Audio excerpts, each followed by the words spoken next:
Arestado ang isang OFW matapos siyang ikalat ang mga pribadong video nila ng kanyang girlfriend na online streamer. Matinding takot din ang naramdaman ng biktima dahil sa pagbabanta umano ng suspect. Nasa frontline na balitang yan si Elaine Fulencio, exclusive.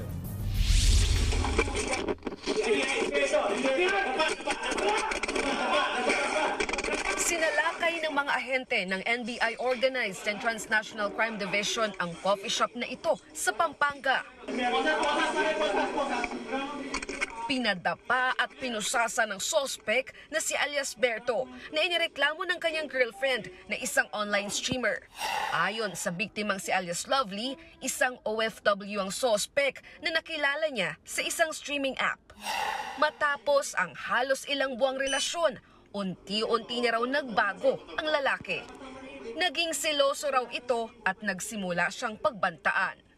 Meron silang private video na secretly nirecord nitong boyfriend niya. So pag hindi siya sumusunod sa mga demands nitong boyfriend niya ay ipapakalat ito. So akala niya na parang hindi naman totoo, pero nung may isang sinabi yung boyfriend niya at hindi niya sinunod, dito na nagsimula na pinadala sa mga anak niya mismo. Nang umuwi sa Pilipinas ang lalaki at nakipagkita kay Lovely, nagkasa ng entrapment operation ng NBI at nahuli ang sospek. Matinding trauma raw ang sinapit ni Lovely. Pati ang kanyang trabaho, apektado. Nagbanta rin daw ang sospek na susunugin ang bahay nila Lovely. Kapag sobrang selos siya, nag-threat siya sa akin, napapadala ko yung yung video natin sa mga supporter mo, sa family mo.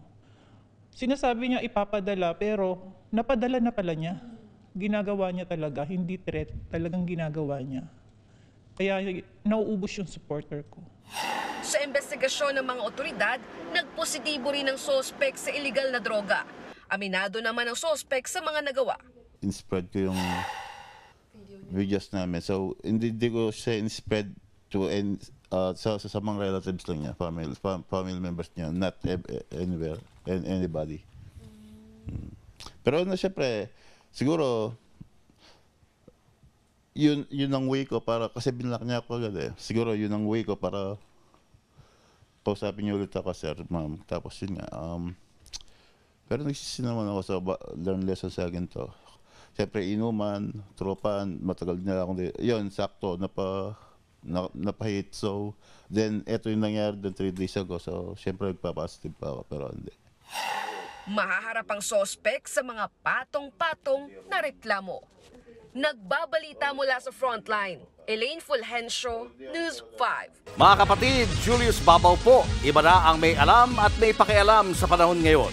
Para sa frontline ng mga balita, mag-follow at mag-subscribe sa social media pages ng News 5.